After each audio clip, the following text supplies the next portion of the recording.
right. Good evening, everyone, and welcome to the August 19th, 2024 regular meeting of the Township of Montclair Planning Board. In accordance with the New Jersey Open Public Meetings Act, adequate notice of this meeting has been provided by posting a copy of the notice on the first floor of the municipal building and by sending a copy to the newspaper designated by the township for notices. This meeting is being broadcast live on Channel 34 and is streaming live and will be available on demand on YouTube.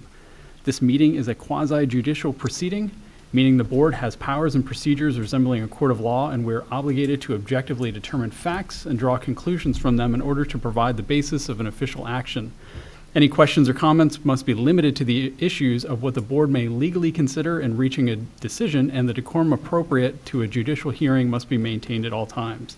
Fire exits are to my right, your left, and the back of the room where you entered. Before we get to roll call, let me say welcome back to Mr. Ian Wally. Hey. Good to have you back on the planning board.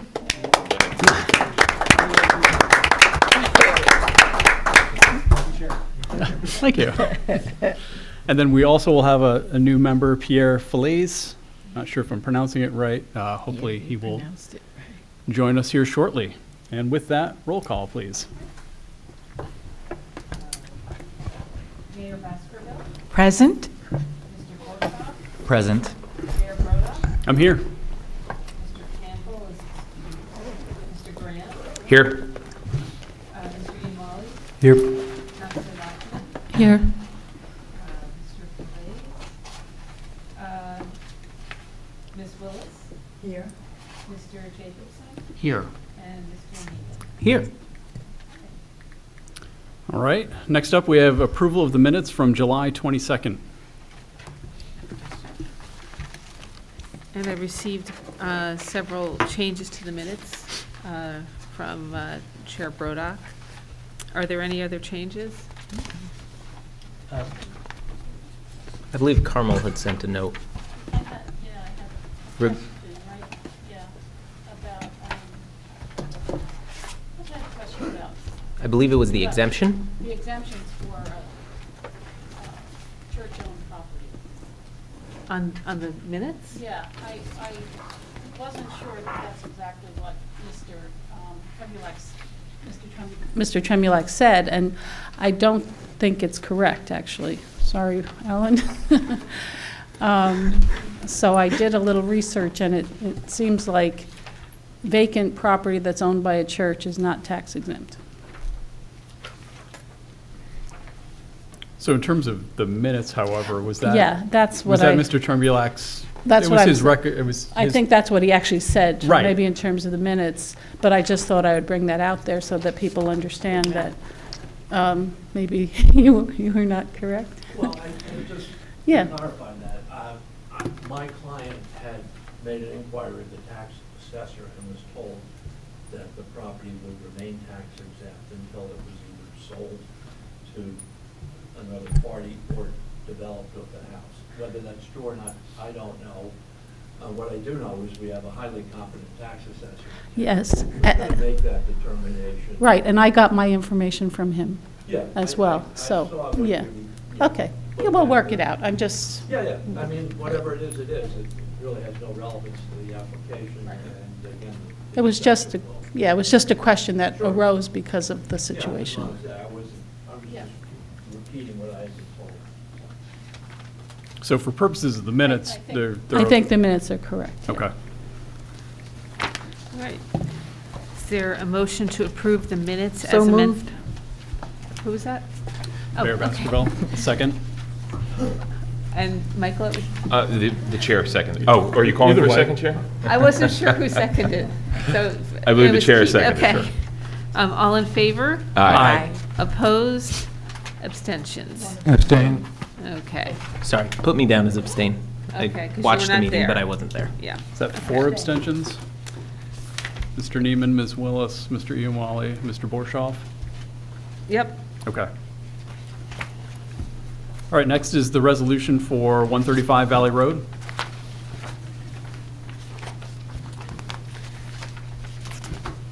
And I believe that you distributed a revised? Just one section. Yeah. I had the number of parking spaces incorrect. Oh, Is that sorry. on? Okay. So I had the number of parking spaces incorrect. Chair Broda pointed that out, and I circulated today a revised paragraph that said, instead of having 7 parking spaces, that included both properties. There were 4 parking spaces on one property, the property in question. Okay. I also had made a note today, I'm not sure if you received it, Art. The first whereas clause on page 2, it says the applicant introduced Jacob Kushner, who was sworn in and testified that his parents are the owners of the applicant. Should that be owners, that should be owners of the corporation, correct? Well, the applicant is the LLC, Kush Connection LLC. Okay. So they're the owners of, that makes sense legally speaking, that would be the correct term for the, for this resolution, as opposed to the corporation? Well, it's not a corporation, it's a limited liability company. Right, LLC is a form of corp, right? But I'm just saying, for clarity, my suggestion was to change applicant to corporation, but is applicant, I guess, a term of art here for this resolution, that it refers back to the corporation sufficiently? Applicant is defined as Kush Connection in the very first line of, Okay. of the resolution. So, and I wasn't there. This resolution was prepared in some measure by Charles Rivoli, and That works for me. It's a fair point that it's defined as Kush Connection LLC, so I'm fine with it. It's a little tortured language, I think. Right, no, but that's fair, but it, but it works for purposes of the resolution. I just want to make sure that Okay. that was clarified. Okay.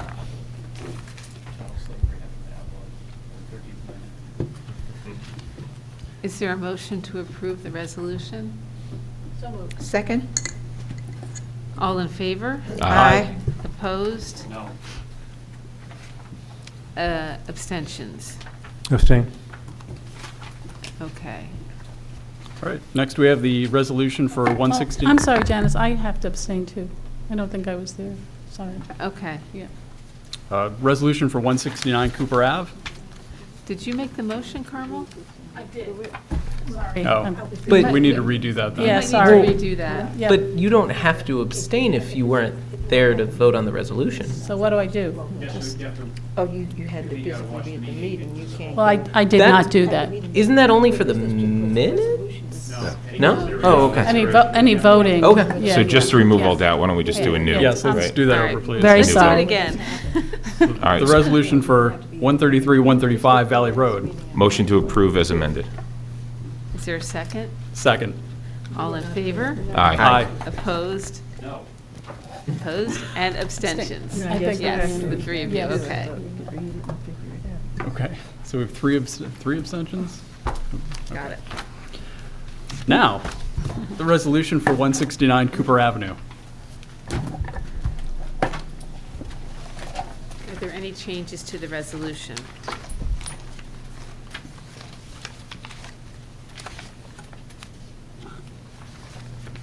Is there a motion to approve? Motion to approve. Second. All in favor? Aye. Aye. Opposed? Abstentions? Abstain. Okay. All right, next up, under old business, we have 25 Pleasant Avenue.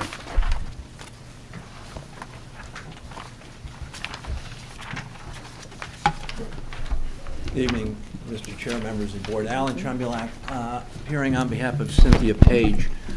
I represented Ms. Paige, or Dr. Paige, in a minor subdivision application that was heard by this board during the COVID-19 pandemic.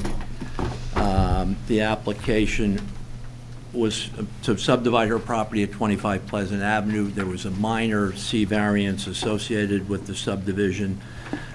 This board unanimously approved that application in March of 2021, and the subsequent month, the board adopted a memorializing resolution on April 12th, 2021. I sent a letter, by the way, summarizing these facts to the board and indicating why the relief we were seeking. But under the municipal land use law, when a subdivision is approved, the state statute requires that the subdivision has to be perfected within 190 days by 190 days of the adoption of the resolution by filing either a subdivision map or a subdivision deed in the county. Again, it's a 190-day requirement. For reasons that I know are related to COVID, the process took longer than expected, and we actually recorded the subdivision deed 248 days after the resolution was adopted, or 58 days beyond the 190-day time period.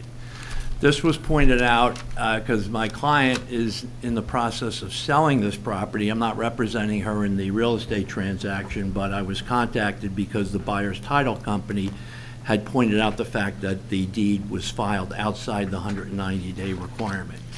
So I'm here on behalf of Ms. Paige, asking for the board to grant an extension of the 190-day requirement. And the state statute allows for the board to extend that 190-day period for up to an additional year beyond the 190 days. And the statute specifically says that the board can grant that extension either before the time period has expired, or, as in this case, after the 190 days has expired.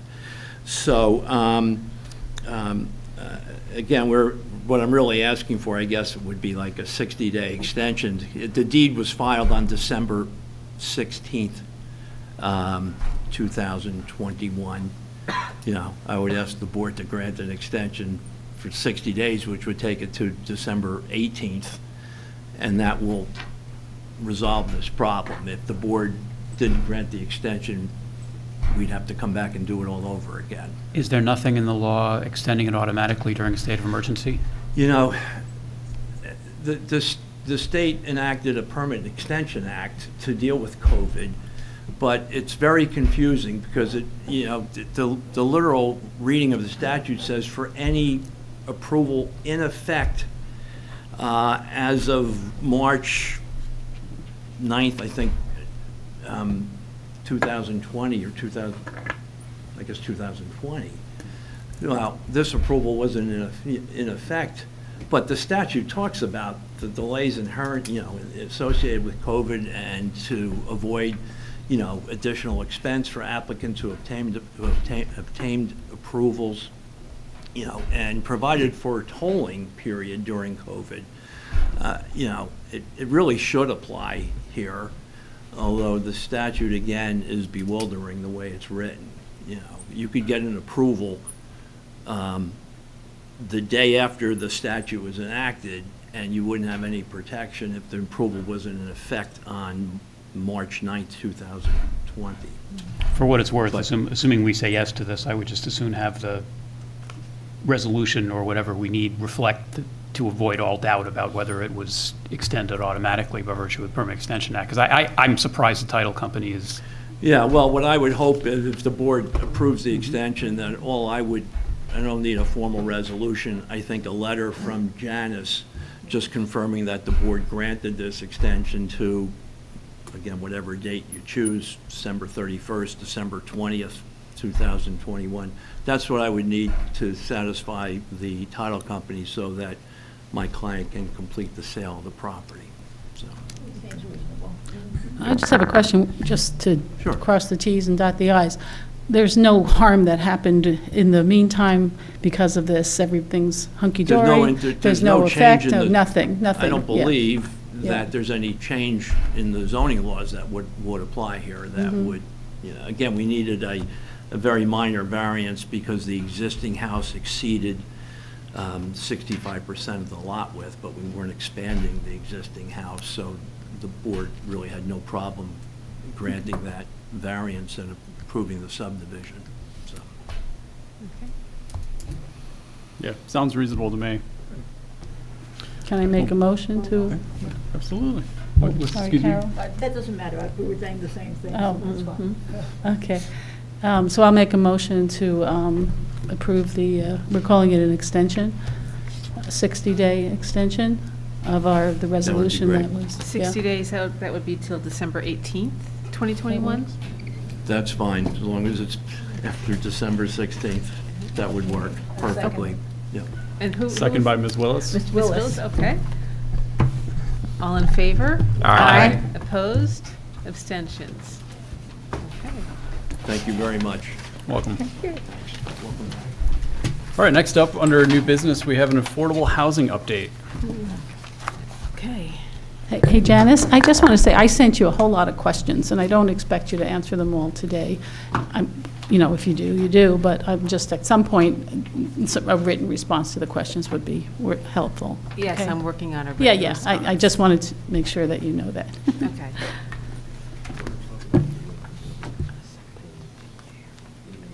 That's you, yes.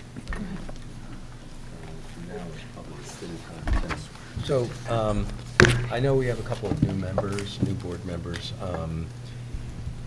I don't want the board to forget that the use of email is something that has to be used carefully. Generally, when I send out, for example, I'll send you all my proposed resolutions. My expectation when I send you those resolutions is that you're going to read them and then come here, and we're all going to talk about any changes or any issues or any problems that you may have with the resolution. And that's appropriate, because this is an open public forum. If, on the other hand, I send you a resolution and you reply all and say, Arthur, what you said in paragraph 2 here is wrong or what have you, and you want to make changes to that, I know that we get corrections, and that's fine, because it's not really a conversation that is engaged in by the board. So getting corrections to me and sending them to others is fine, but engaging in substantive conversation.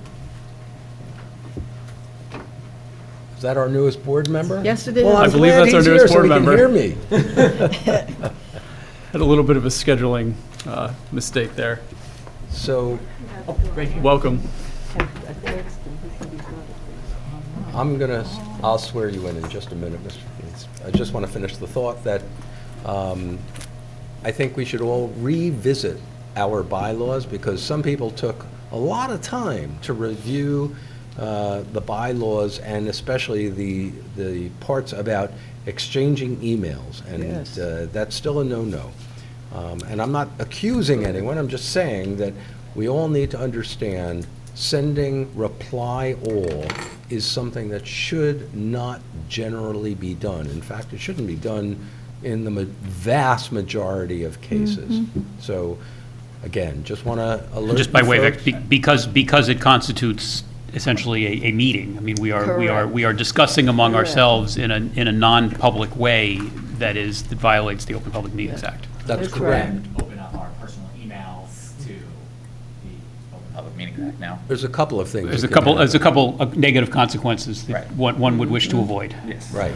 So can I, Including me coming over to your house and like beating you up for doing that, okay? Bring it.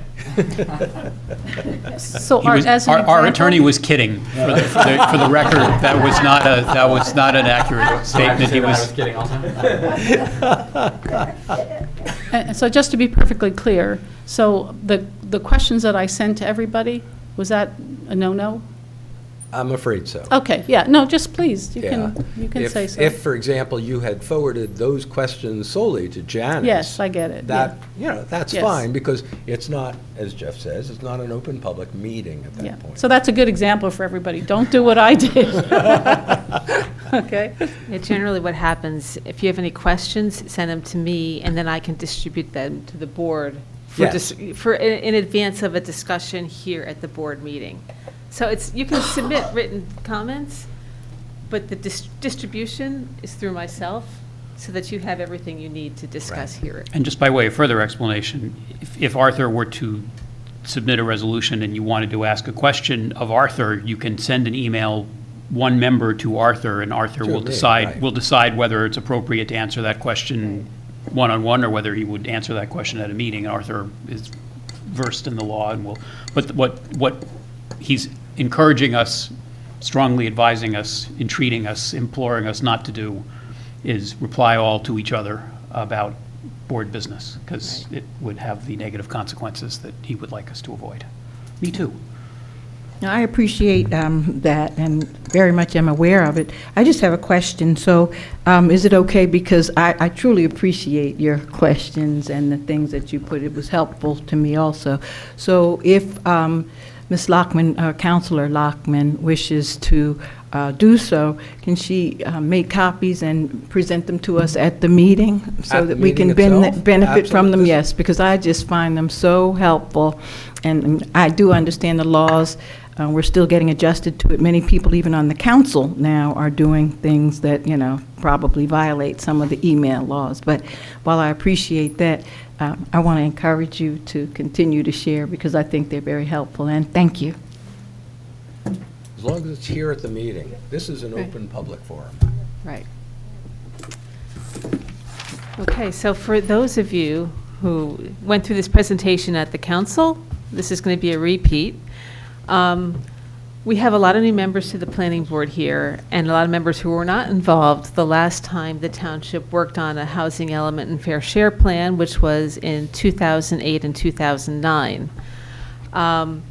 But we do have our work cut out for us this year. We do have to adopt a new housing element and fair share plan. What's a little bit different about housing plans is that it's a document that's adopted by both the planning board and the council. The planning board takes ownership of the housing element portion of it, and the council, which has to do with policy, and the council takes ownership of the fair share plan, which has to do with adopting ordinances and how the money, whatever money's in our housing trust fund will be spent. So normally it's good to work together to work on this plan. Can we ask you questions as you talk, or how do you want to do that?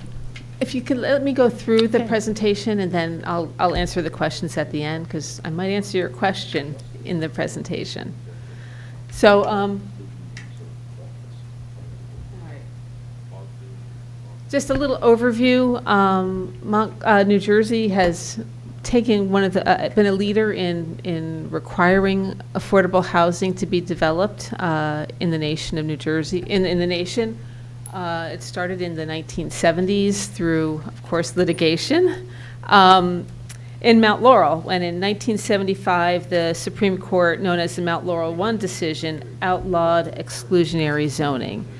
And it required municipalities to rewrite their zoning ordinances so that they could provide opportunities for low and moderate income households to live in their community. In 1983, the Supreme Court further defined the affordable housing need in a decision known as Mount Laurel II, and that was the basis for creating legislation for affordable housing. We do have requirements, statewide requirements involving affordable housing. In 1985, the Fair Housing Act was adopted. That created the Council on Affordable Housing. And if you hear people respond to or talk about housing plans, the first round housing plan, the second round housing plan, the third round housing plan, that's because these laws have required municipalities to adopt housing plans for different time periods. So the first round was for affordable housing between 1986 and 1992. The second round was from 1993 to 1999. The third round was 2000 to 2025. As you can see, these gaps are getting bigger. There was a lot of litigation over this time period, and by the time we got around to the third round plan, the state had changed the requirements. Previously, the state calculated the affordable housing need for municipalities. For the third round obligation, they took a growth share approach, and municipalities were required to calculate their anticipated growth share and then come up with a plan to meet the affordable housing requirement associated with their growth share. So where we are right now is the fourth round. And yet again, the state has changed the rules. And Ms. Talley, this presentation is to kind of brief us and get us ready for what we need to do over the next about year or so. Absolutely. I'll give you a time frame. So Okay. in order to understand the time frame and what we've done in the past, I think this is just an overview of how we got here. I want the board to understand, are they being asked to do something at the end of the presentation? Is this informational, just to kind of put put a little bit of context around the presentation. That was my question as well. What we've seen this before, and what is the action that the board has to do to meet the fourth round? Yeah. Well, Yes? That's at the end of my presentation, okay? We'll get there. So what is affordable housing? That's another important consideration because everybody has a different idea of what affordable housing is. Essentially, by definition, it's housing that is affordable to households earning less than 80% of the median gross household income for other households in that housing region.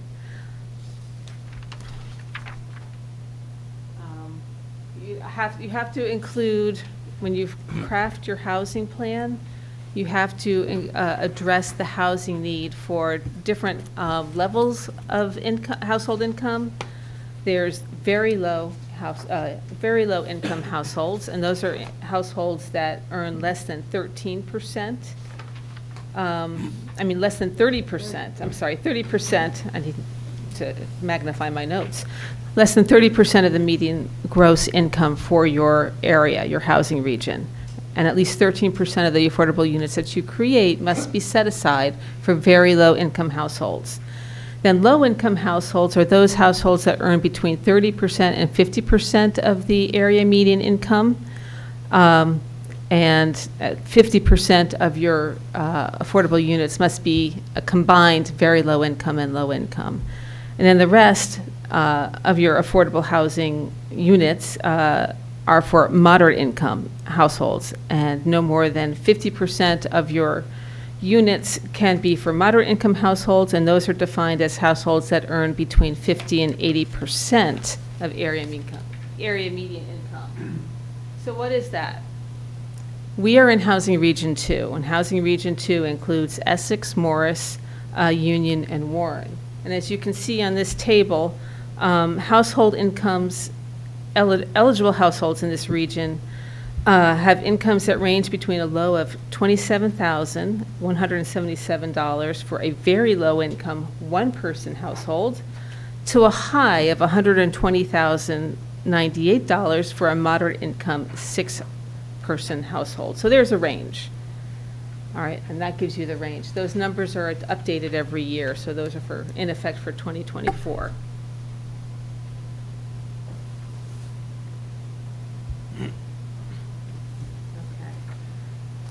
So we've been working on affordable housing in Montclair for many years.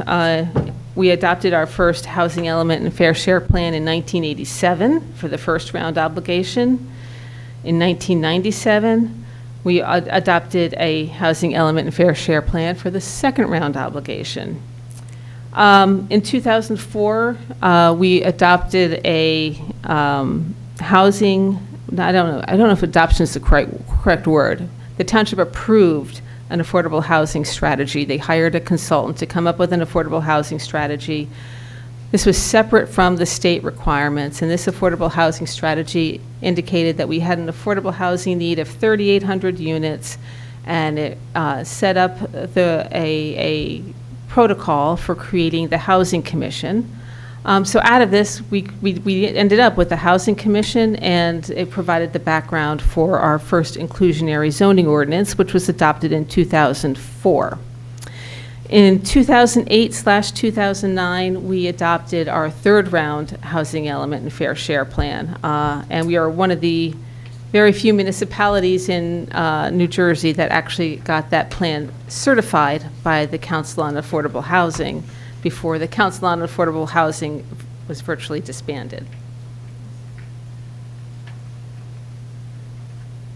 So the 2009 Housing Element and Fair Share Plan addressed a total affordable housing obligation of 320 units in Montclair.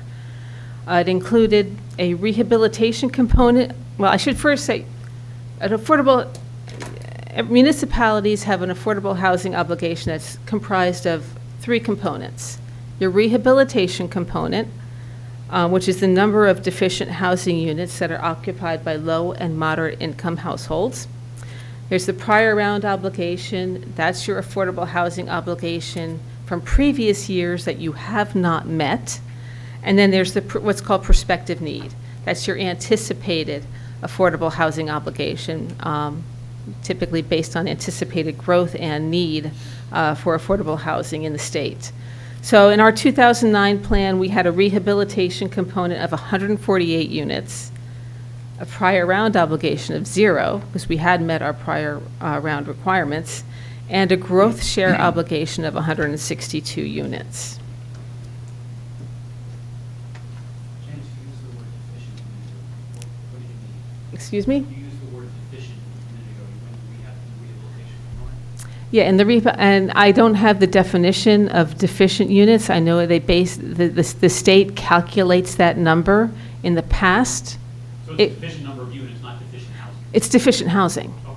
It's the housing, a rehabilitation unit, it's deficient housing. It's, when they go through the census, there's something they estimate the number of units that are not code compliant, that may be overcrowded, that may be, well, they used to say lacking plumbing, but we don't have any units that lack plumbing. There used to be ones that lack kitchens. We do have some units that lack kitchens. So there's all these protocols, these definitions of how you calculate the number of deficient units. In the past, those numbers have been calculated by the state of New Jersey based on the census and then delivered to the municipalities, and that's your number. So I'll get to this eventually, but I'm not quite sure what our number will be for this fourth round. Sorry, I didn't mean to. But that's, You used a term that I wasn't sure. okay. I actually have a question, too. This prospective need, 162 units that was determined back in 2009. Right. Was there an expectation as to how long it would take the township to achieve 162 units? Is that the way it's set up? Yeah, well, at that point, it was anticipated to be 10 years. 2009, it was expected that by 2020, that would be the end of that round. Well, obviously, there was litigation involved, and we moved housing out of COA and the state and into the courts. Everything changed, so that's why we're getting to the fourth round. The fourth round starts at 2025. So that third round expires at 2025, okay? Now,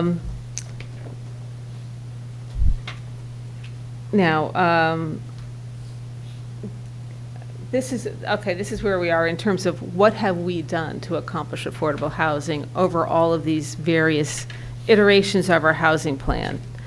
We have a total affordable housing inventory of 775 units. I know you can't see that map, but the majority of them are concentrated along the Bloomfield Avenue corridor, and many of them are also in the 3rd and 4th wards.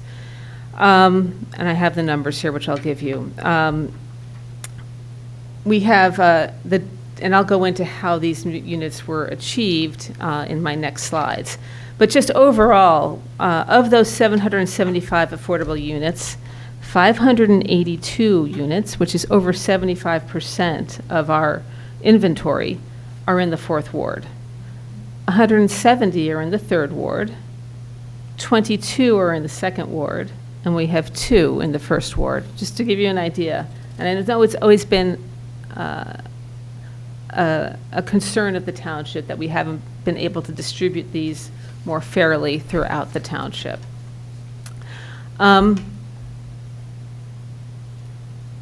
Mechanisms that we have used to create these units include: 1, inclusionary development. We've amended our inclusionary zoning ordinance several times, increased the set-aside to now it's 20%. We apply it across the board to all projects that generate at least 5 net new units.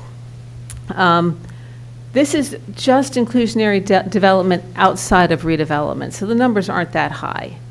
1 unit at 24 Elm Street, 1 unit at 192, 194 Bloomfield, 1 at Bay Street Commons. But I think the effect of this is that, we've been able to distribute these projects, these units in smaller projects. We had our first 2 units in the 2nd ward built as part of 256 Park Street. It was approved in 2020. It was subsequently built. So while these numbers are not large, they have been very useful. And I think it does integrate the affordable units very well within our market rate units.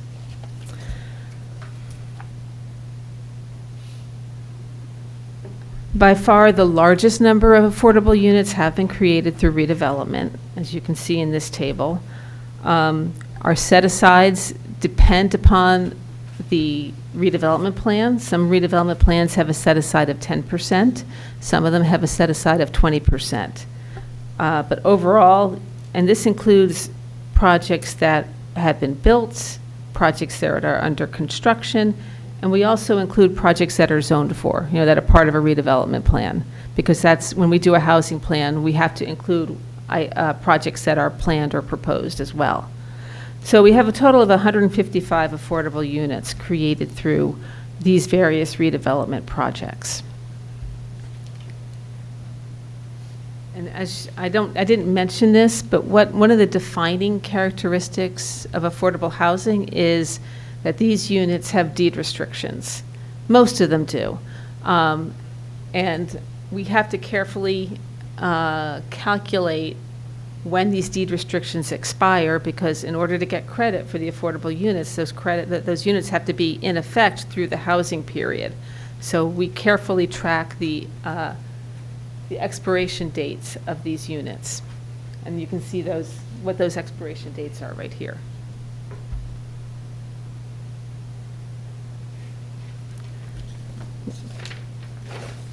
So the township has, in the past, done a number of market to affordable units. The majority of these units, in fact, I would say that all of these units have been created by partnering with HomeCore, in which HomeCore would purchase these properties, and it was gut rehab. And because it was gut rehab and taking these market rate units and making them into affordable units, it qualifies for our market to affordable program. Some of these in my files, I could not find a deed restriction with an expiration date, and that's why we have some blanks there.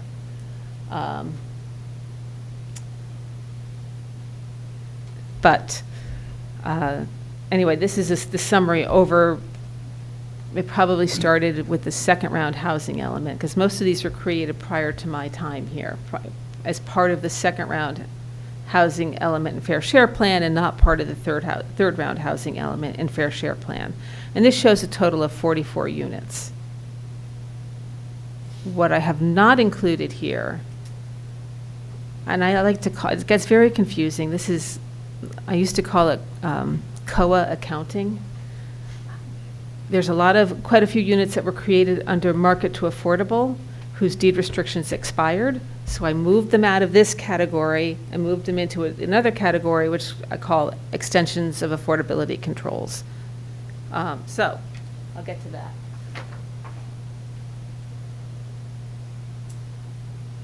So there's other mechanisms that we've used over the years to create affordable housing. We've worked with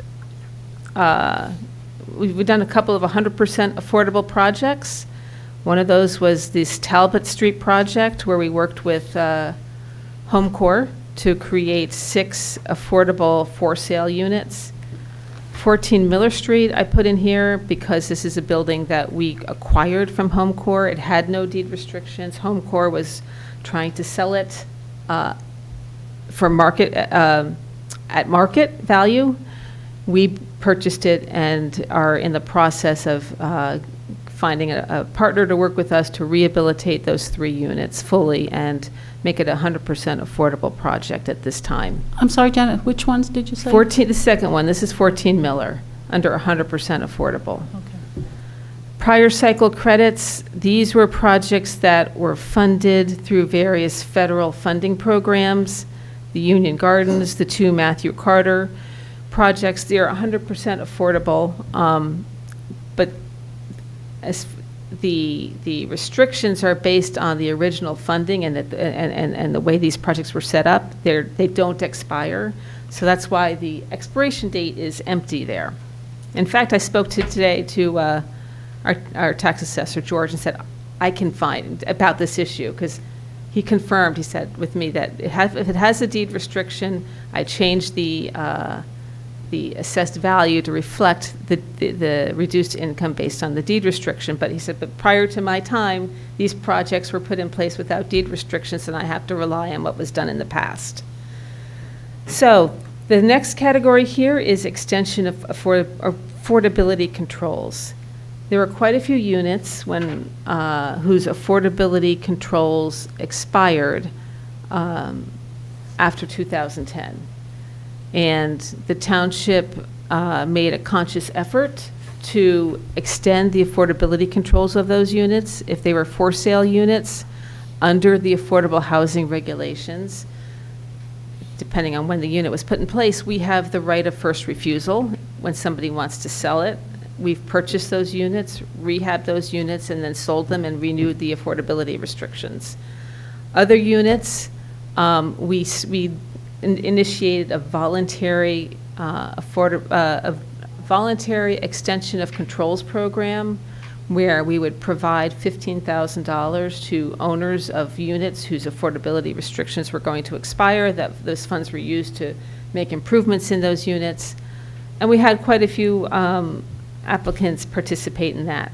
We also worked with Home Corps, who had many units whose affordability restriction, their deed restrictions expired, and they voluntarily extended those extensions. So that's what you see here. Up here, we extended the affordability controls on 43 units over the past 10 years.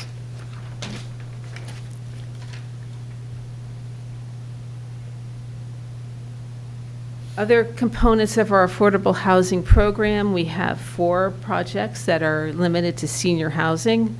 As you can see, we have a total of 294 units of affordable senior housing. And this other one, which I call alternative living arrangements, these are it's basically supportive housing for households or persons with special needs. We have 2 projects that are run by ARC. And we have 12 units that are managed by the Mental Health Association, as well as Covenant House. So there's a number of units that fall within the definition of alternative living arrangements, all of which are a form of affordable housing that is allowed by state law. As you recall, if you go back to when I talk about our 2009 Housing Element Fair Share Plan, it included an obligation, I think, of 138, maybe it was, units that needed to be rehabbed. I have my notes here. 148 units needed to be rehabbed. That the plan from 2008, it was amended in 2009, so it's really a 2009 plan. Included 2 units that were rehabilitated working with Home Corps. It proposed to rehabilitate 3 units per year by working with Home Corps. Actually, only 2 units were completed. So the plan anticipated that 48 units over this term would be rehabilitated through Home Corps. In actuality, only 2 were.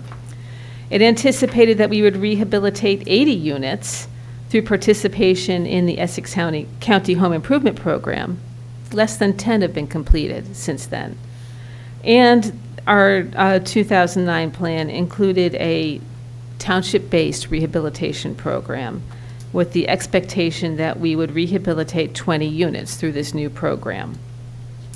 To date, we have 5 completed, 2 in progress, so it's about 7 through our own program. And that was the way we were going to achieve 150 units of rehabilitated units. In the long run, the way the state has handled the rehabilitation component in the past is it's recalculated every 10 years. It was recalculated in 2010 based on the census figures. I'm not quite sure what our number will be. The numbers will come out in October. There will be a rehabilitation component But the way it's worked in the past is any units that were rehabilitated to meet the prior rehabilitation component no longer apply. And you have to look at units that were created, during after the most recent decennial census. I'm not quite sure what our new numbers will be or how they're going to calculate it, because it's a whole new approach. I'm just sharing with you how it was done in the past.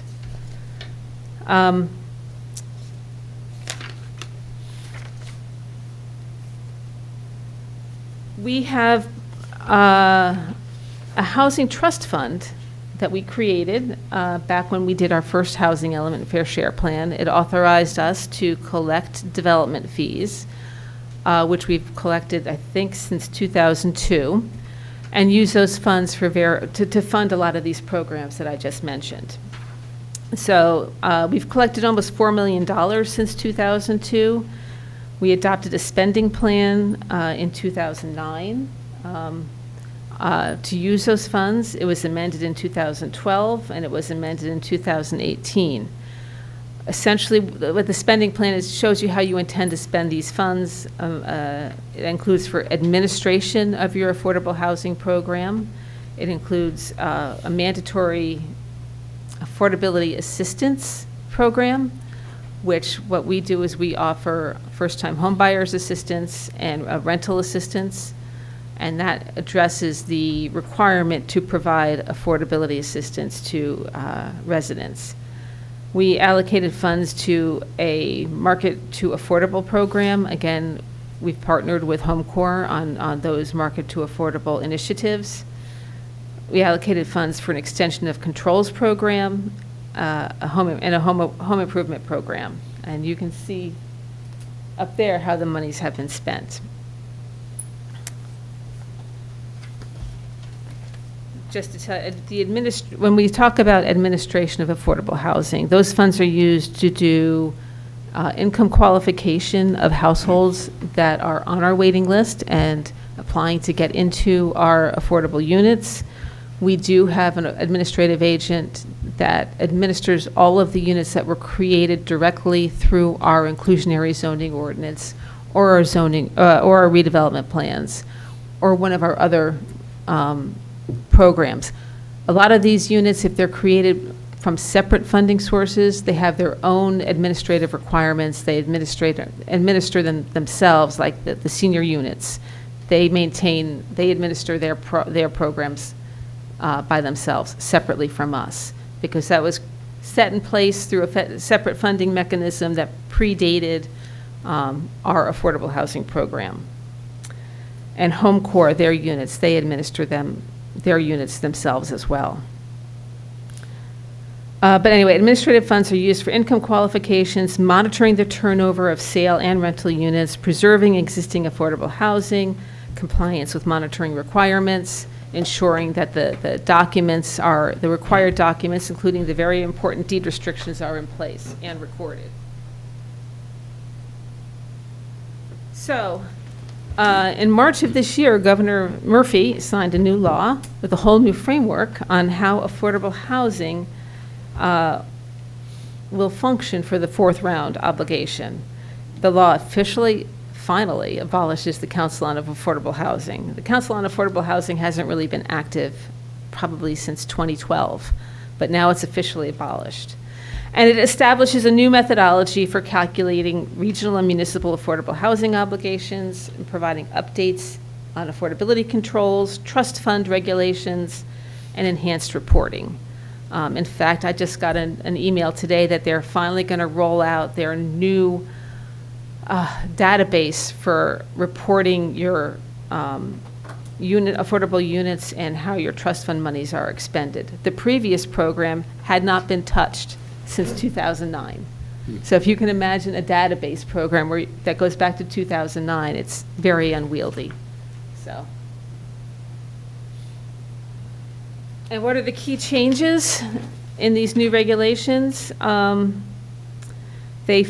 new regulations emphasize family housing, emphasize redevelopment as a means for providing affordable housing. It It supports and provides incentives to use supportive housing. And they do this, they revised the bonuses and credits. When I said earlier, we used to call it COA accounting. Depending upon what type of unit you have in your plan, some units are worth 1 credit, some units are worth 2 credits, some units are worth 1.5 credits, all depending upon how the state addresses or identifies the credits for each individual type of unit. For instance, supportive housing or housing for special needs, you get a credit for the unit and a bonus credit. So it's like a 2-for-1. You get the same thing for 100% affordable developments with municipal contributions of land or funds. These are new regulations. So you get a 2-for-1 credit for 100% affordable housing using municipal land or funds. You get a 2-for-1 credit for market to affordable units.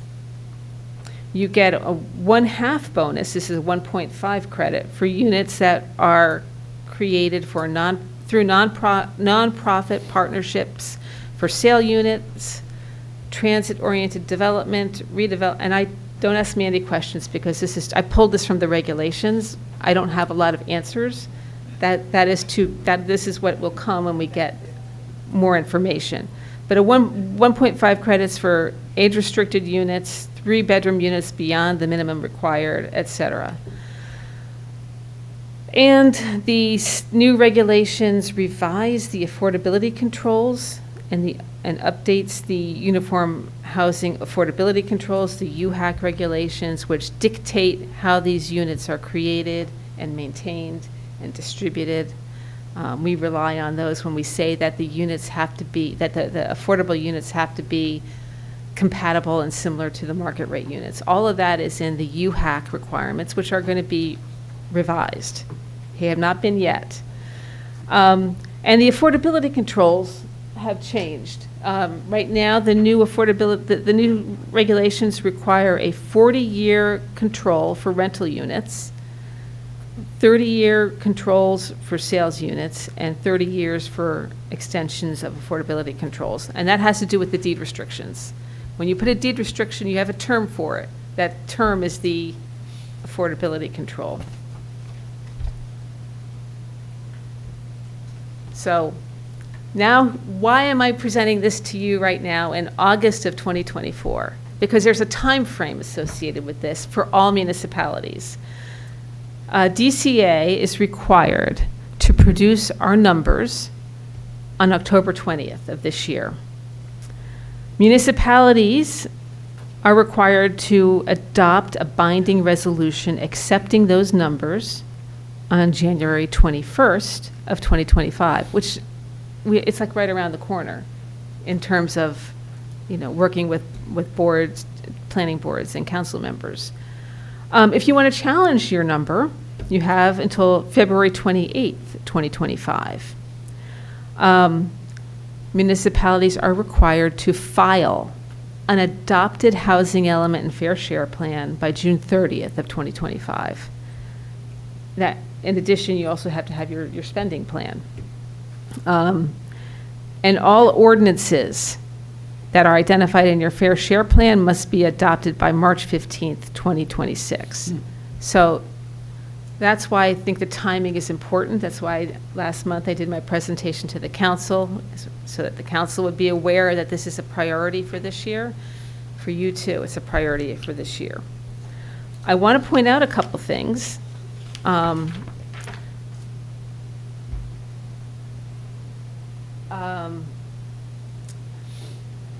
The new regulations do exclude urban aid municipalities from having a prospective need.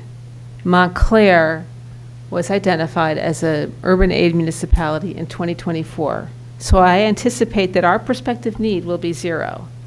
There are other municipalities who are challenging that it's unfair, and there's a handful of some of the fastest growing municipalities in the state of New Jersey fall under the definition of urban aid. A lot of it's because of density, just the density of the number of persons per square mile is one of the measures of determining an urban-aid municipality. So when we get the numbers, I anticipate that the prospective need will be 0, but I don't think we should just say it will always be that way, because it's not guaranteed. What it does, I think, for Montclair, is it eliminates the threat of a builder's remedy lawsuit because we're not meeting our prospective need requirement. So I'm just trying to frame this properly. I think we've been doing a very good work in advancing affordable housing in Montclair. And just because our prospective need is 0 doesn't mean that we should do nothing. We will also have a rehabilitation component as well. So I think we need to continue to advance programs to rehabilitate the deficient units as occupied by low and moderate income households as required in these numbers, and will be required in the new numbers, I'm pretty sure. So what I want to do is I'm just setting the stage, and I think I'd like to hear from you on some ideas on how to continue to provide affordable housing in Montclair.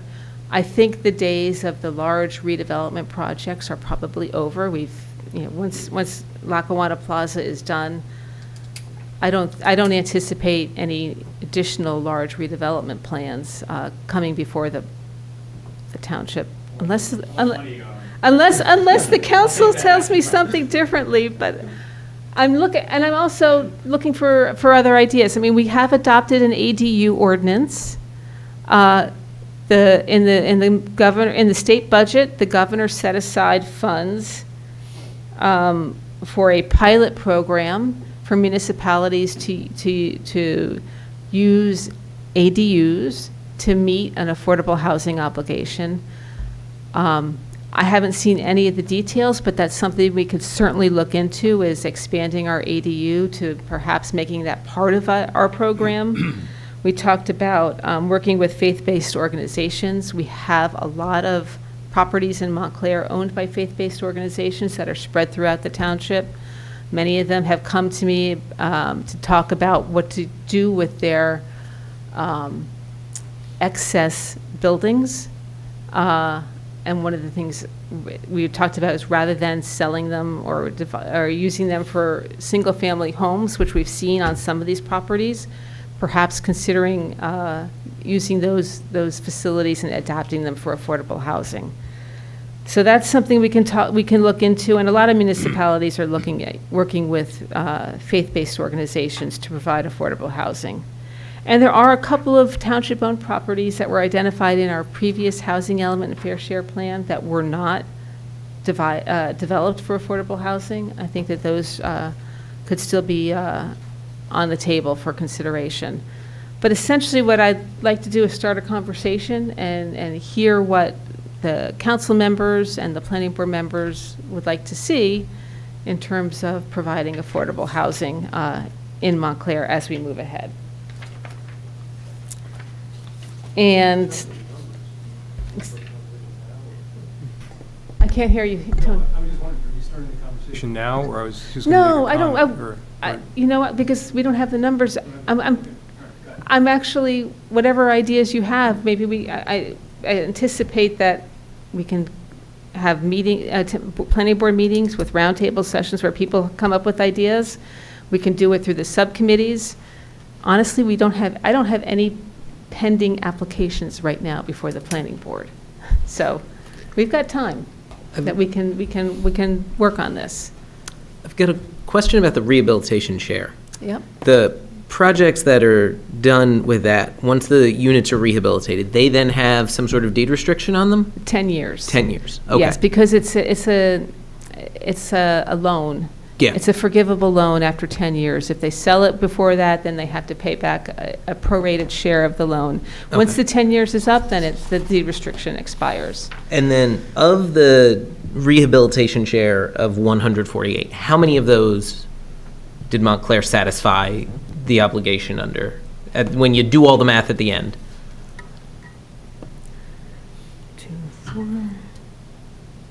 I would say about maybe at most 14. Okay. And so we expect the rehabilitation share to continue as a portion of the obligation for the next round. And so we're going to need to do better. And so I guess the 148 minus 14 is going to go into the prior round obligation, presumably? No, they're two different things. The rehabilitation share, it goes away. It just vanishes. It vanishes, and a new number comes up. This is how it used to happen. So Yeah. every 10 years, because you'd get a new census number, you'd get a new number, and remember, the deed restrictions are only for 10 years. Yeah. So you can't get, if you rehabilitated a unit for your prior obligation, it had a 10-year deed restriction. Once that expires and you get your new, it no longer, you don't get credit for it. I guess I'm talking about the ones that didn't get rehabilitated. Those would be wrapped into The next our new number. rehabilitation share. Okay? Okay. Because the reality is, some of these might have been rehabilitated in the private market. Yeah. So that's why it's like you wipe the slate clean. This is the way it used to be. You wipe Yeah. the slate clean with the new census, you take you look at what's there, and the rehabilitation component is not building upon the previous Yeah. decade. It's based on what the existing conditions are for the current decade. And That's there's how no it used to be, failure- but here we are in 2025. I don't know how they're going to calculate the rehabilitation component. And there's no penalty for a deficiency Yeah. in the rehabilitation number? Not to my knowledge. Okay, and that obligation is separate and apart from the low-income housing requirement, right? So the 775 units that we built, Oh, that's that doesn't that has include nothing the to do rehabil- with the rehabilitation No, part, it doesn't. right? It okay. doesn't. And there's no penalty for it, okay. Everybody now needs to let Carl talk. Can I ask a question? Sure. So you asked about ideas. Yeah. So I have been thinking about this, and I think it's a little, people may not or may not agree. So Montclair owns Washington Field. It's a field that's on Baldwin by Nicolo's. Do you know where I'm talking about? Everybody know what I'm talking about? We share it with Glen Ridge. Yeah, so, right, it's right next to what was the old school. That's now condos, half of which is in Glen Ridge and half of it is in Montclair, I guess. But the field, Washington Field, is owned by Montclair, even though it's in Glen Ridge. It's a sizable field. It's next to a Head Start facility. To me, I look at that and I see they built the Claris across the street, and they have the building, the old school, right next to it. I look at that and say, well, that's used predominantly by Glen Ridge for their lacrosse and girls stuff. It's a PFAS turf, covering, whatever you call it. It's got Yeah, turf, PFAS. artificial turf on Yeah. it, which people are very opposed to these days. The turf has to come up probably next year because it's worn out. We had a 10-year contract with Glen Ridge for them to use that site for their fields, and we use it too, but I think it's predominantly Glen Ridge. But Little League uses it too, Little uses it, well, I know that the Glen Ridge girls lacrosse, it's very important to them that their girls lacrosse play there, but it's our field, it needs to be, this turf has to come up, our contract expires next year, it's in an area where there are another large buildings. Why not consider, that's public land. Public land is always the cheapest way to build affordable housing. Yeah. It could be, it's just an idea. We'll go to war with Glen Ridge, but we are at war with Glen Ridge, I think, over the fire contract. And I don't think it's a far-fetched idea. That's where Glen Ridge has its, I think there's 17 affordable housing units in that Claris, and that's the only affordable housing that Glen Ridge has.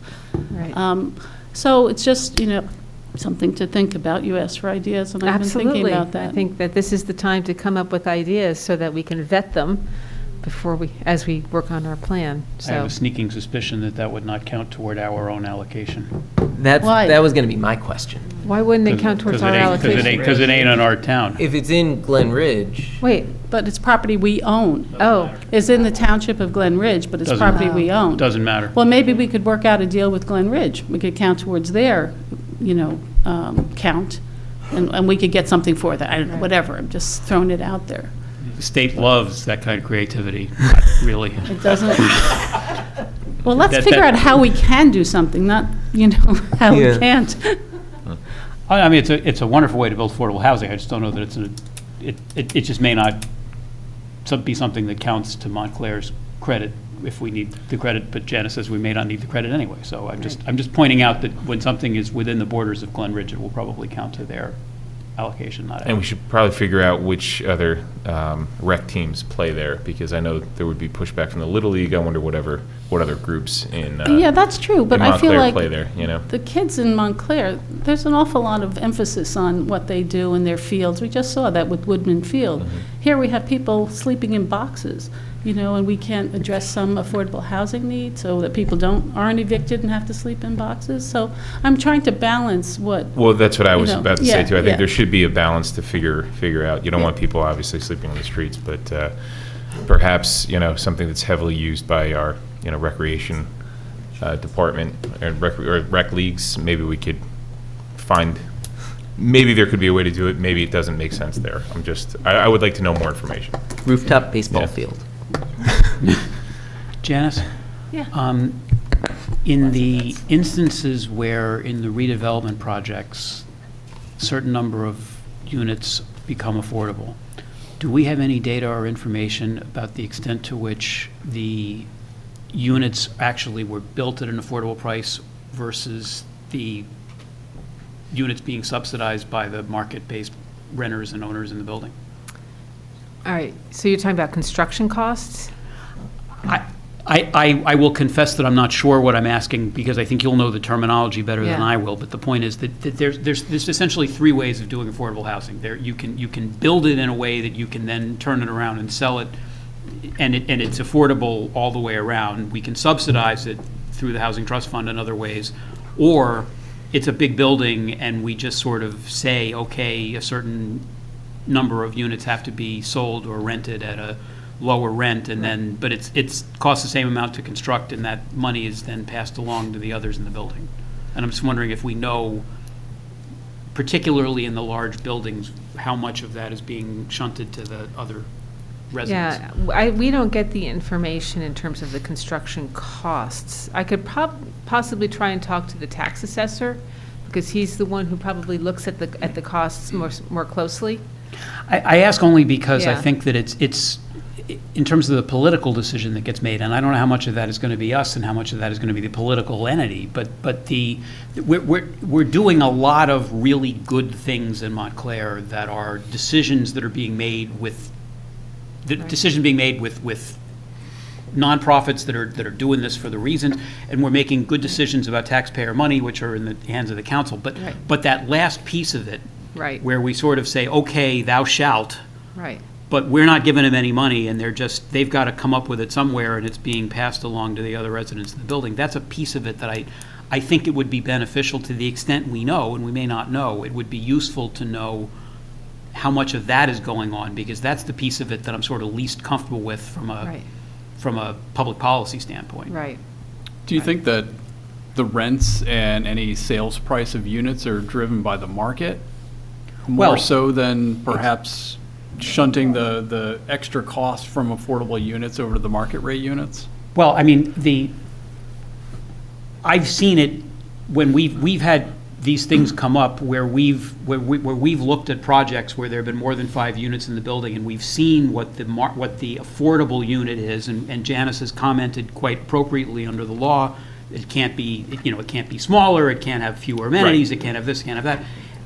And I've noted that sometimes the developer seems to be creating an apartment where the developer is trying very hard to not spend more money on the apartment than they'll be able to recoup. But then I've seen others where I have a suspicion, which may be wrong, but I don't think it is, that, okay, we're making it be affordable and they've got to get the money somewhere else, and that it probably is coming in other ways. And so I agree with you that we can only charge, a landlord can only charge what the market will bear, but there's a fair amount of difference in terms of what market rents are for newer construction with certain amenities. And so I just, they want their rate of return, and they got to get it some way or another. Right. And to the extent that Montclair continues to be a desirable town to live in, I'm just asking for information, because I have a suspicion that may be wrong, but somebody knows the answer. Go ahead, disagree I'm with me. not- I'm no, not- I'm trying to decide if I Mr. can. Tax Assessor, yes, you should.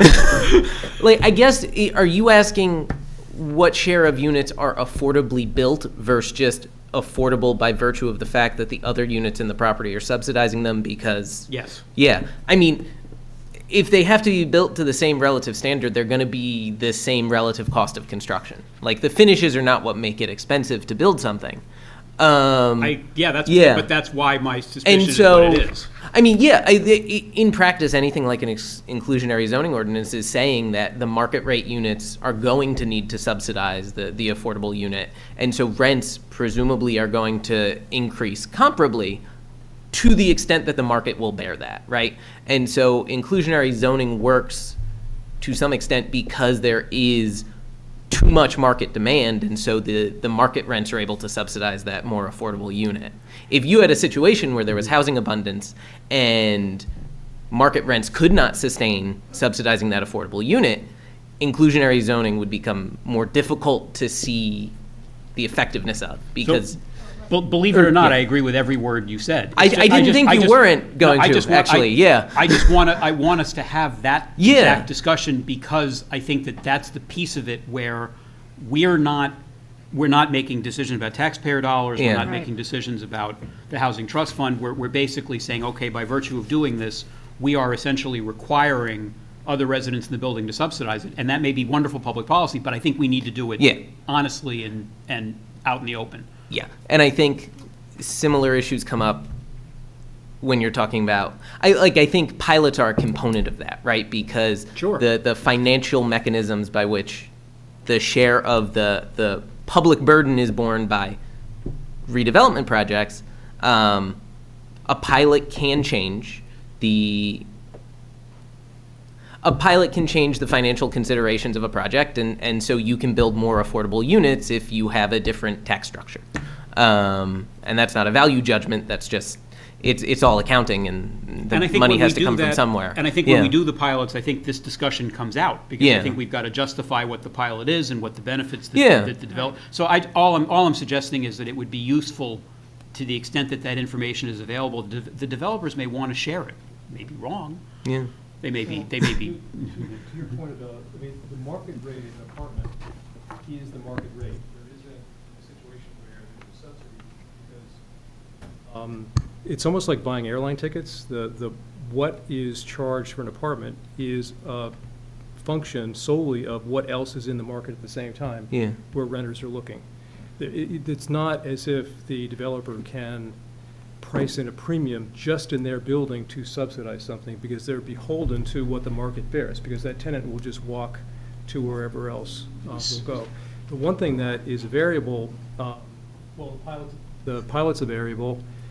This is, in my opinion, the land price is the only true variable, because, for example, if there's a 20 or 30% inclusionary requirement for development, it means that prospective developer would be able to pay less to the landowner to acquire that or land lease. That's the only thing that's really variable. Construction costs are what they are. I agree with you that finishes are sort of a minor aspect of the total cost of the apartment. So if you would lift the requirements on inclusionary housing in redevelopments, the landowner would just be able to receive more for the sale of that land, because the rate of return on that apartment building is greater because it's all market. I mean, that's been the problem, I think, with the shifting percentage that we've used on development projects. If we had been consistent with, like, we're always going to use 20%, but the past development projects, sometimes it was 5, sometimes it was 10, whatever it was. If we were consistent and the buyer of the land knew it's always going to be 20% and it's not negotiable, as you're saying, that would be factored into the price that he would pay for the land. I mean, I guess going forward, we're 20%, but that could change too, because it's negotiable, right? I just want to respond to Tony. I mean, what you said makes perfect sense as a matter of economic theory. The problem is apartments aren't widgets. And there is not a perfect sort of market for example, apartments in Montclair within walking distance of a train station. And when a new development project comes along, it's essentially a unique commodity that, yes, the market, other apartments in Montclair has some relevance to it, other markets in Glen Ridge and neighboring communities has some relevance to it, but it's not a perfectly functioning market, and the developer of a new building in Montclair does have some ability to set the market and not just have it be driven. So again, I didn't mean to sort of take this over, but it's the one component of what we're doing that has just a different sort of feel to me than other things that we're doing where the political body is making political decisions. This one has the risk of shifting costs onto other homeowners in Montclair in a way that we're not sort of speaking about in an open way. But I don't completely disagree with you, but I do partially disagree only because, when Lackawanna comes along, it's going to be a unique commodity and people are going to want to live there, and I just think it's something we should talk about as part of this.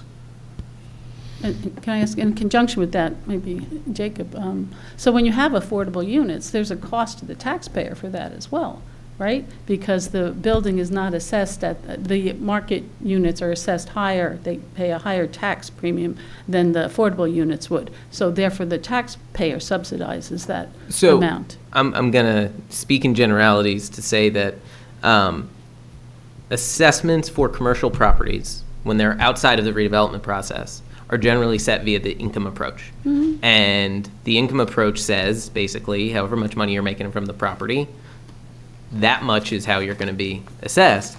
And if you were to, say, deed restrict affordable housing, that would presumably lower the market value of a property, which would then presumably lessen the amount of tax money collected from that specific parcel, right? But that's a very, in my opinion, kind of single-minded dollars and cents approach, and the benefits that come from having housing be affordable, right, are significant, right, and ensuring that the community is a place that's welcoming and open to all.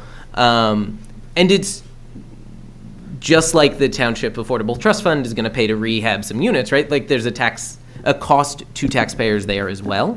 And so I think it's important to look beyond the dollar values. Yeah, I don't disagree with you. I'm just we're talking about or maybe we're talking about hidden costs or whatever.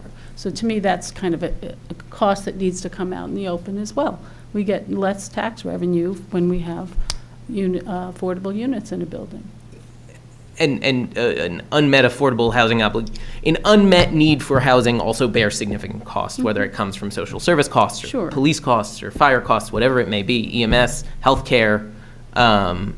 Housing is really important, and you can't dollars. I'm not disputing that. I'm just saying we're looking at facts and figures, and that's all. Yeah. One thing I'd want to say, Janice, I know, and I think we talked briefly about this. So the developer can in lieu of building an affordable unit on site, he can put money towards the housing trust fund. I think in here it's $197,000. Well, that needs to change. Right. Well, right now we only allow that for a fractional unit. We require them to build it on site because, quite honestly, it's really hard for the township to find a location to build those units. Right. It's much more preferable to have a developer build them and integrate them into their project. So it's not. They can only do that on special requests. And I think we had one application on North Willow, where they came to the planning board and they asked the planning board to not build the 2 units on site. The developer purchased a property on Sylvan Street and deeded it to Home Corps. Yeah, so that was the one instance where we allowed them to. Nonetheless, if it comes up again, we need to raise that amount of money. I saw something. Absolutely, yeah, you're right. Okay, You're that's correct. all I'm saying. That's correct. Yeah. And we should probably and I don't know how other municipalities have done that, if you can have the cost tied to a cost of living increase. That I'm not sure. Or you have to go back and do it, every other year or so to keep it competitive. In October, when the DCA submits the numbers, we'll do it regionally and by town? And by municipality. And by They're going to come up with allocated by municipality. So then if there's an urban aid, Newark is an urban aid, Montclair, I'm not sure what other town is. What happens, where do those, so if there's a shortage or deficiency, those just get allocated to the other towns?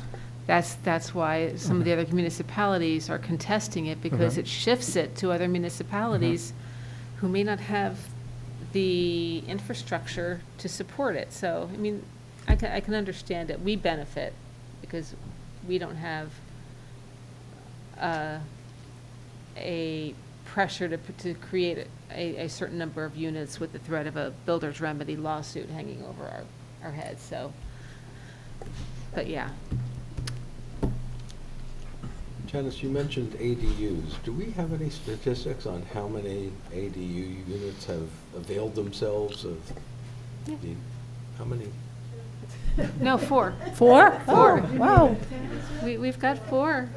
Yeah, we have 4 units, and then we have 1 pending right now before the Board of Adjustment, so that'll bring it up to 5. It's a slow start. But We Janice, get a isn't lot there of people some? in our office talking about it. Yeah, but Janice, I understood that they weren't being built. Well, I mean, I know they're expensive to build, and why would somebody, spend $70,000 on fixing up their garage for a unit? God knows, I mean, it's just enough money. But I also understood there was a problem with the ADU jiving with what our zoning laws were as well. Of course, And have we fixed that? no. Oh, well, shouldn't we fix that to Yeah. encourage more That's- ADU? that's- What are you waiting for? Waiting for a new council, the other council didn't want to touch it, so, That's the question that I would have. yeah. And what is the role of the planning board in making those kinds In joining in those kinds of decisions, because The planning board can initiate a proposed change and send it to the council, or they can wait. I mean, sometimes it comes from the planning board, sometimes it comes from my department going to the council, because I know a counselor has a certain issue and then it gets referred to. So there's a number of ways that we can do that. And what I know in my office, we've identified some changes we'd like to make, to recommend to the ADU ordinance, to make it a little bit easier. it's very complex. Yes. And I was wondering, are there towns that have model kinds of ordinances that might be worth looking at? Well, when we did it, we went to the towns that did, which are Princeton and Maplewood. We looked at them. Sometimes. The AARP model ordinance, Oh, we looked yeah, at that as well. the Yeah. nationwide. So we did compare it to other municipalities, and then tailored it to fit Montclair. Do those ordinances reconcile their own zoning laws?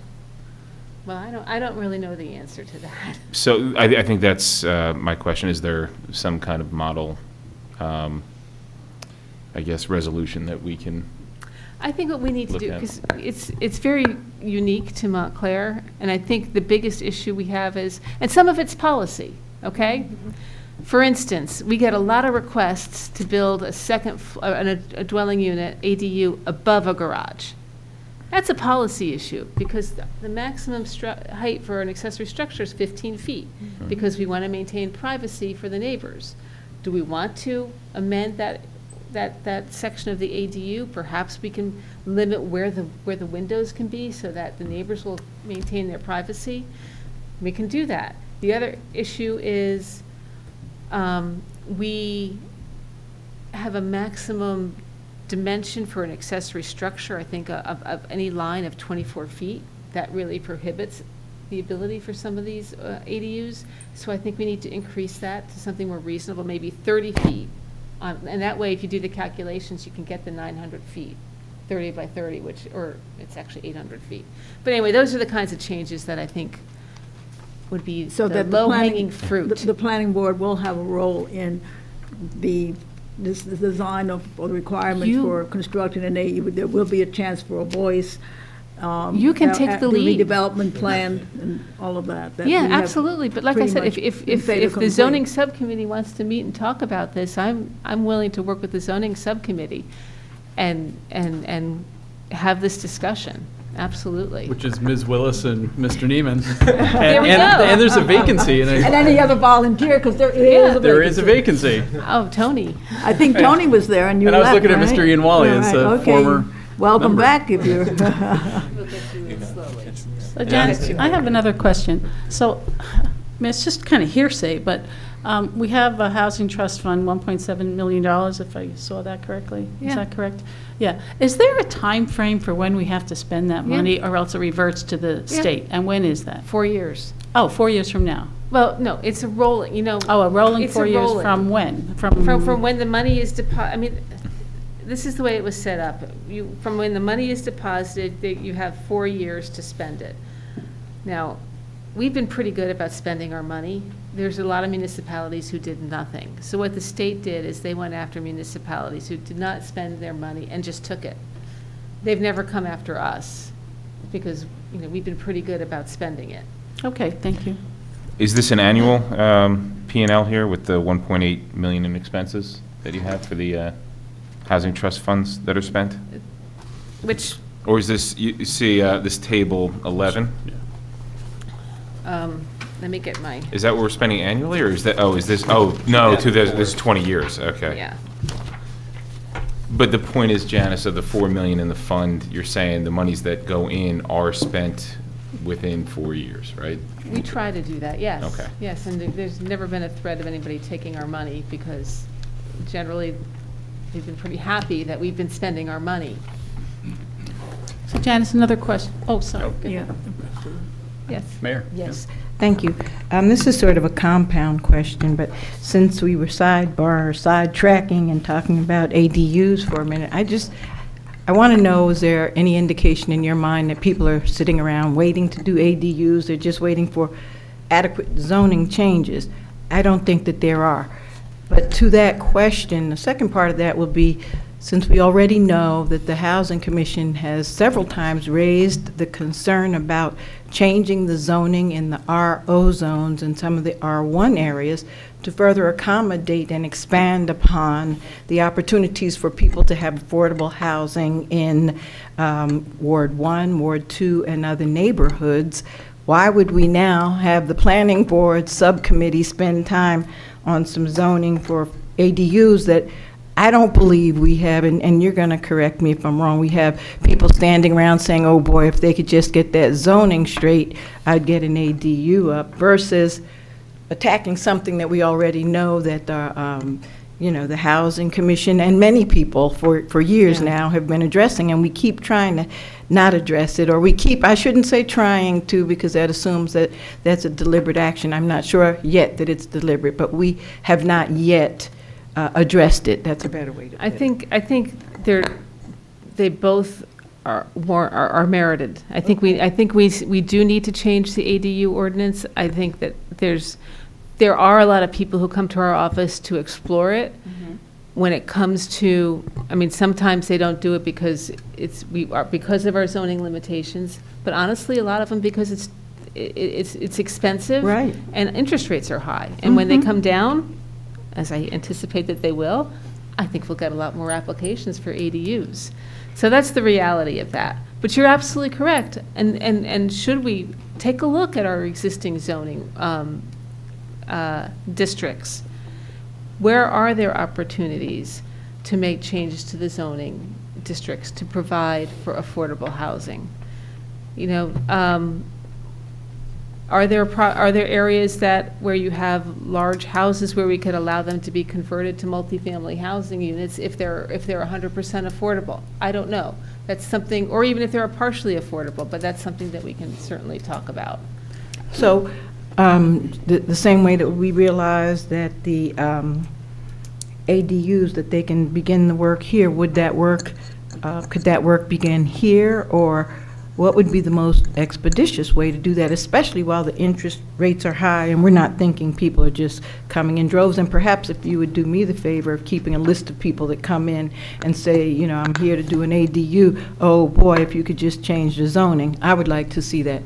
But in the meantime, while the interest rates are high, and I don't believe there's a lot of people that are coming in to do that, maybe we should consider, now the time would be ripe to look at what people that have these very large properties may be saying. They might be saying, oh my gosh, I can't stay in Montclair anymore because I have to come up with something to allow me to, be able to afford the taxes here. And this might be a great time to explore that. Okay. And certainly, that's a zoning change that should I would recommend that that be explored as part of the housing plan, because when I talk about the housing element in the fair share plan are the ordinances. Those are usually zoning changes.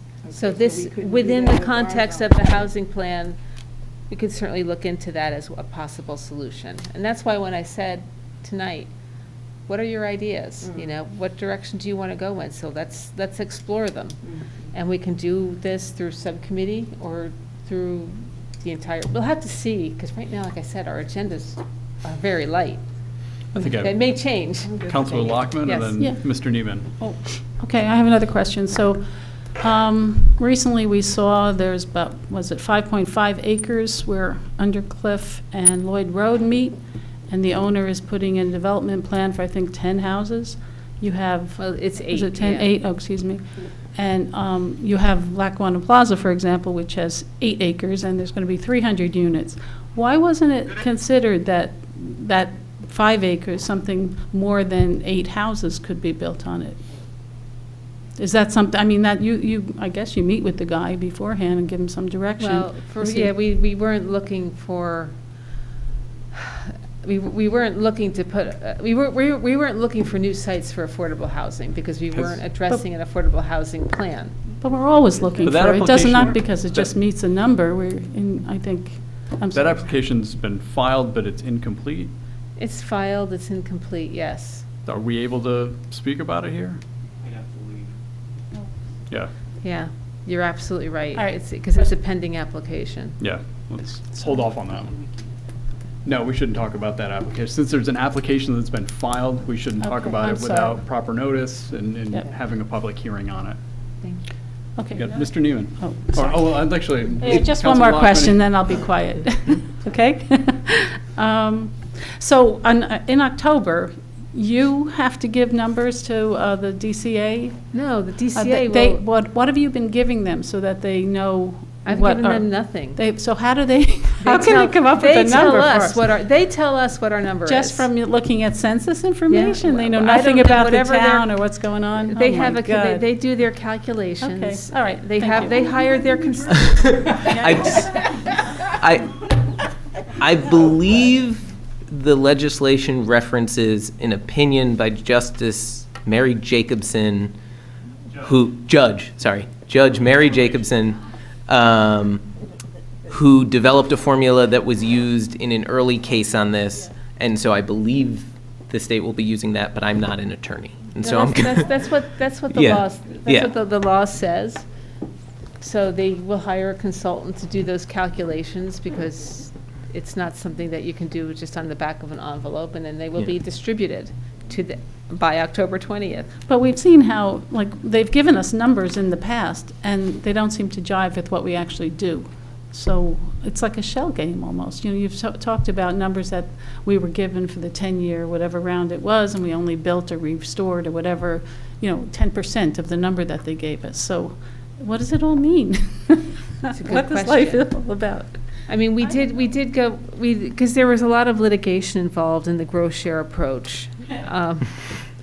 We did go to the judge in 2018 and got a consent order that our ordinances were fine. He approved our amended spending plan. He approved all of our ordinances and all of our manuals. So what other municipalities did is they did a new housing plan, and they got a declaratory judgment decision. We didn't need to do that. We got the judge to approve our existing plan with our existing numbers, and our existing programs through our spending plan. And so I think we're in a little bit different boat than a lot of other municipalities. More questions from the So, board? on the ideas side of things, I know that there was a contest, I think Montclair Aging in Place ran a contest to develop some model ADUs. And I'm wondering if those, as something to make it as seamless as possible to develop those, you incorporate those or similar things that have been approved by the town, where just you go in, you're like, I'm building Model A, and you have an incredibly streamlined process of approval for these things, could make it really easy to more quickly bring them about. because any sort of friction is going to make these harder, whether that's going before the zoning board or needing an attorney. It'd be really great if you could just say, I'm building Model A. Montclair has already said it complies with everything, and it's a seamless process. And so I think that's something that could be really useful on the ADU side of things. I do think making the ordinance streamlined and clearing up some of those difficulties around building heights, for example, would be really helpful too. And the working with faith-based organizations came out as very interesting to me because there was a prior application we'd considered in an area very close to a church. And the church has a big old piece of land, and it's zoned R3. The R3 has a minimum lot width of 150 feet, but the entire neighborhood is basically 50-foot lots with 3-story apartments. And so, interestingly enough, the zoning, which one of its goals is to conform neighborhood character, keep it kind of homogeneous, would force, if this church, say, wanted to redevelop some of the land on their parking lot into housing, it would force them to use a heck of a lot more of it than the rest of the neighborhood. And that's going to make it significantly less attractive, perhaps, to do some infill development there and maybe put up any sort of housing. So as part of whether that's the master plan review or reviewing of the ordinances, looking and seeing where our zoning is doing more to harm development or prevent development that could be very easily fit into a neighborhood. Infill development, it doesn't have to be large, it can conform with the character, but it's going to be housing that could really make a difference at a larger scale, and if we look at that township-wide. Because, those sort of minimums, they now have to come before the board, and that invites a whole bunch of stuff that they may not be willing or able to do, whereas if they could just file an application to subdivide and keep in character with the neighborhood, it could be a lot easier and more achievable for them to develop that housing. So, just back to the change in zoning potential. So if the ADU is constructed, would there be low-income controls enforced on that ADU? So, in other words, are you creating ADUs for affordable housing, or just ADUs just for more housing, period? Well, if we subsidize the ADU, then there would be an affordability control.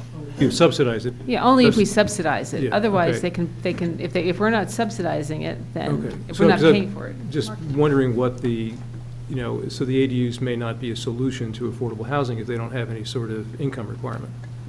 Absolutely, and in fact, the group of seniors who, actually initially was spearheading this and got the momentum behind the ADUs, are a group of seniors who feel as though they no longer need their very large houses, and they want to age in place in Montclair. They don't qualify for affordable housing, or they don't know, or they didn't believe at that time that they did. And so this was an opportunity for them. This is what they believed was an opportunity for them to stay in Montclair, age in Montclair.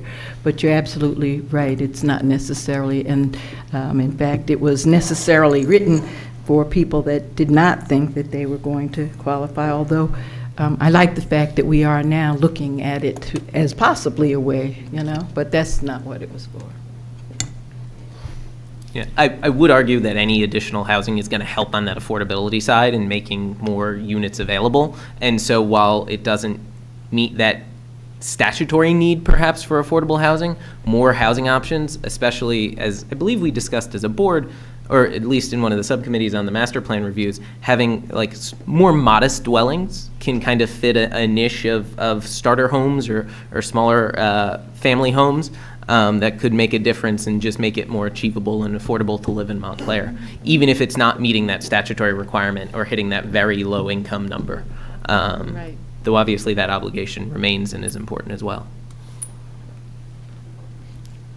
Just to tag on to what Jake was saying about having a set design for ADUs, we could even look at factory-built housing, and then you could have, A, B, and C, pick one and put it on your house, There's actually, near me, there's two big mansion-y type houses that were factory-built housing, and it seems fine. I don't know if they're falling apart inside, but they look great.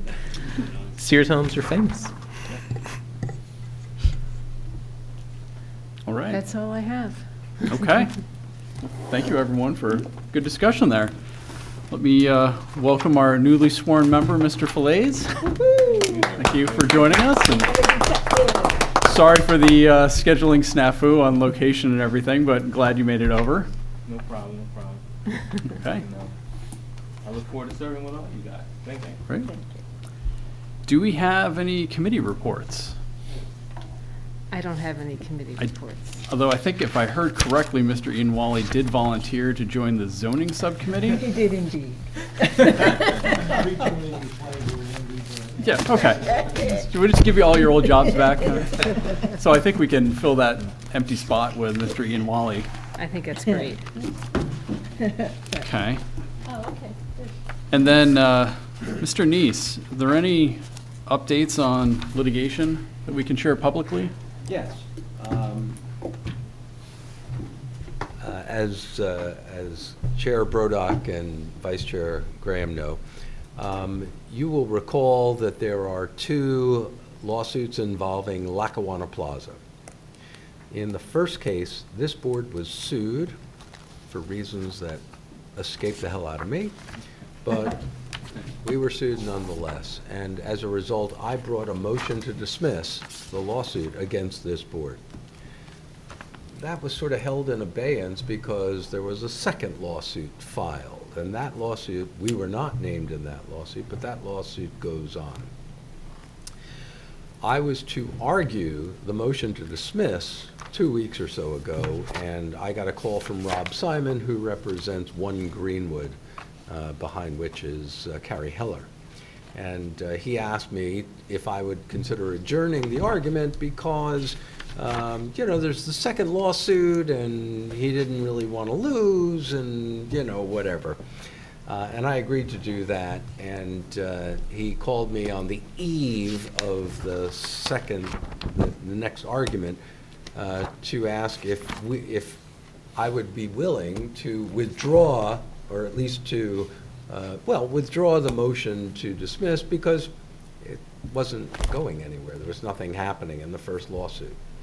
And after consulting with Mr. Graham and with Mr. Brodock, I think we all pretty much agreed that there was no point in continuing that motion. I could always refile it if I needed to, and rather than spending time and taxpayer dollars preparing for an argument for something, I decided I would withdraw the motion under condition now that Mr. Simon provide me with an agreement, a documentary agreement concerning what circumstances the motion could be revived, only, you know, what he couldn't oppose it, that kind of thing. So he's working on that now, and I expect that by the end of this week, I'll have that in place. There is one other litigation that is pending in which the board is involved, and that is the 509 Park Street. This has turned into, geez, this is a public forum, so I can't really use the word. You don't need to update that. I mean, it was mostly I wanted to let the board know about Lackawanna and that. But since we're on the topic of, Okay. you know, telling you what's going on, I had a rather lengthy meeting down in the courthouse with the plaintiff's attorney and with the developer's attorney and with Judge Richard Sewells, S-U-L-E-S. And Judge Sewells, to his credit, who doesn't really know a lot about land use, tried to settle the case, and I thought came up with a scenario that would resolve the case, putting in more trees and a little buffer and what have you. The plaintiffs have decided that they don't want to settle. And so today, I think this week, on Friday, I'm expecting the opening salvo of a brief from them. This is a prerogative writs case, so it works much the same way as a motion does. The plaintiff will file an opening trial brief.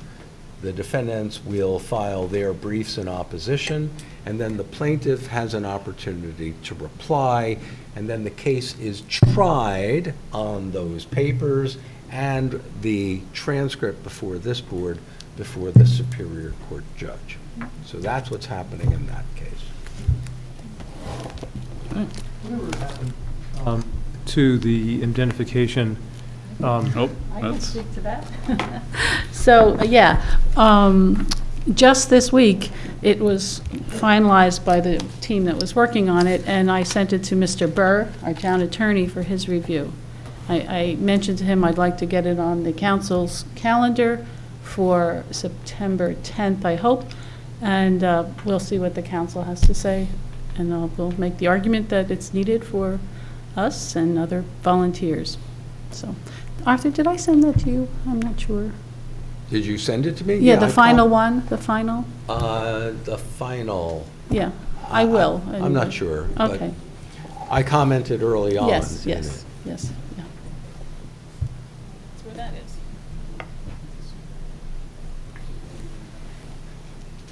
Good to have you on the council.